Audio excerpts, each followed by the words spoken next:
Hey, what's up, guys, and welcome back to another Real Madrid review. Arandina 1, Real Madrid 3, as Real Madrid progress into the round of 16 of the Copa del Rey in a game which saw players get debuted and even players that don't usually play at all, if not, probably haven't played that much, or players that have been coming back from injury get the opportunity to play. And I think that is probably the most important part, seeing these players get the game time, of course, and seeing players get rested for bigger games, because some of the players like Jude Bellingham, like Rudiger, they have been playing relentlessly non-stop this season. So it's good for them to take a game break, have a day off really, and get back to full, fitness. And obviously we have got Atletico Madrid in the Supercopa in the next game, and we have to travel literally straight away, to the Saudi Arabia and play. And of course, if we win against Atletico, we have got the final against either Barcelona or Osasuna.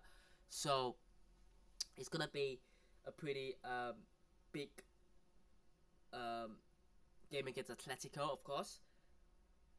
Let's talk about Arandina here, because my word, you watch the game, the stadium is small, and that's what I said yesterday in a preview.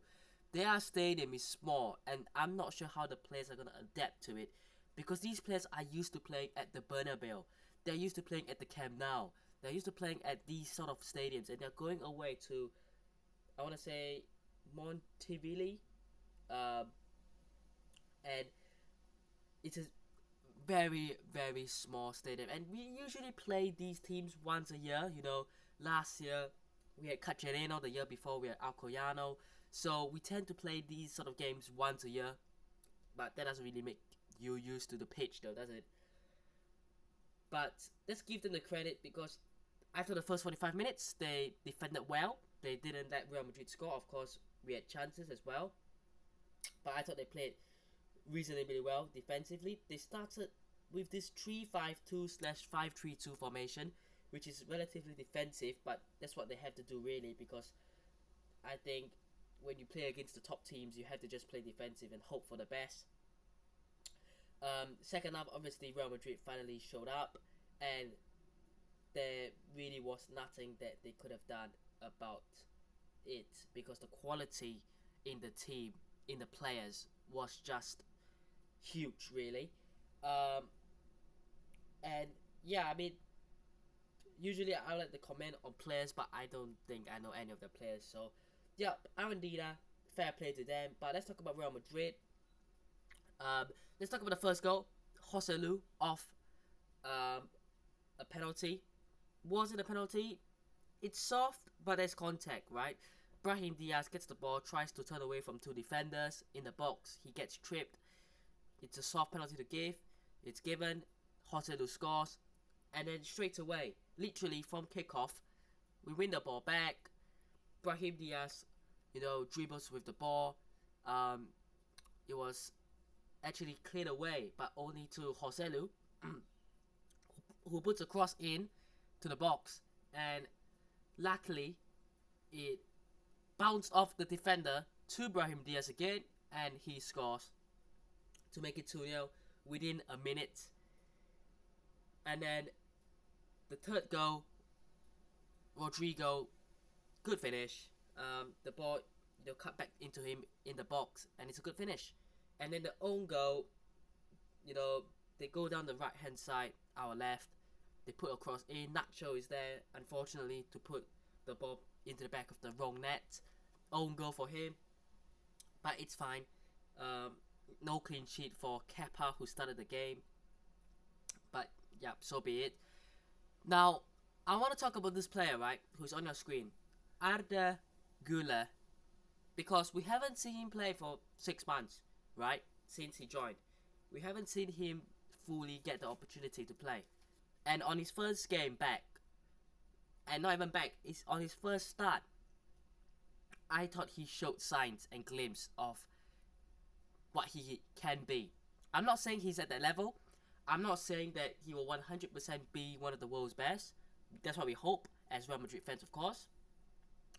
But he showed that he has the potential, and he showed why Real Madrid bought him. Because that first half, I thought he was spectacular. I saw it somewhere, didn't I? But I'll talk about the chances, because he had a shot on his weaker right foot, pushed away by the keeper, and also he had a free kick which smacked the post. So, obviously, two very good chances, and this is his stats in the first half: 31 passes completed, out of his attempted 35, 2 chances created, 1 big chance created, 2 out of 3 dribbles completed, and 1 free kick that hit the post. I thought that is reasonably well for a debutant, and yeah, definitely good signs. But let's go to starting 11, right? Because why not? And we'll just start and we'll just go from there. Kepa in goal. Never really had much to do. The free kick, the own goal, sorry. I don't think he could have done anything about it. Vinicius Tobias played his first Real Madrid game as well. Fair play to him. He looked good. Alvaro Carrillo at centre back. Didn't really notice it because there wasn't really much to do. Nacho with the own goal, but these things happen. And Fran Garcia. Midfield of Camavinga and Ceballos. Camavinga obviously taken off for Rodrigo. Let him play a couple of minutes. Obviously like an hour or so and take him off. Totally fine with that. And then it's a front line of Nico Paz, who started his first game. Happy for him. Again, a young player for the future. Played pretty well. Arda Güler, I would say based on the first half, man of the match, but I would give it to Brahim Diaz still, who got the man of the match. And Joselu up top, who scored the penalty, of course. And then Rodrigo came on, scored a goal. Fede Valverde didn't really do much. Mario Martin came on. Alvaro Rodriguez came on. So, very happy with the way Real Madrid played as Real Madrid move on. And I don't know who will get in the next round because I don't think all teams have played yet. But it was a good game. But I hope you guys have enjoyed today's review. Hit the like if you did, subscribe to the channel if it's on already, and I'll see you guys in the next one. Peace.